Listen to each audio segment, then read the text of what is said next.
Bharat, Europe ও আমেরিকার অসংখ্য মঞ্চ আলোকিত করে এবার অন্য মঞ্চেও জ্বলে উঠলেন প্রিয়াঙ্কা চোপড়া জোনাস।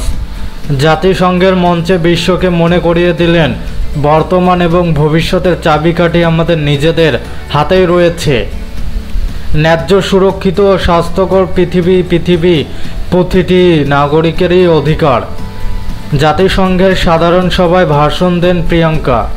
এদিন গাঢ় নীল পোশাকে জাতিসংঘের সাধারণ সভায় দীপ্ত ভঙ্গিতে ভাষণ দিয়েছেন প্রিয়াঙ্কা চোপড়া। অভিনয় ও প্রযোজনা ছাড়া প্রিয়াঙ্কা চোপড়া জাতিসংঘের একজন গুডউইল অ্যাম্বাসেডর। সুস্থ পৃথিবীর উন্নয়নের লক্ষ্যে জাতিসংঘের সমস্ত সদস্য দেশের লক্ষ্যমাত্রাও নিজেদের ভাষণে মনে করিয়ে দেন তিনি। ভাষণে বিশ্বজুড়ে নানা সমস্যার কথা তুলে ধরেছেন প্রিয়াঙ্কা। দারিদ্র্য দূরীকরণে, পরিবেশ রক্ষা এবং বিশ্ববাসীর জীবনের মান উন্নয়ন সহ 17টি লক্ষ্যে জাতিসংঘকে বর্তমানে সাহায্য করছেন বলিউডের এই সুপারস্টার।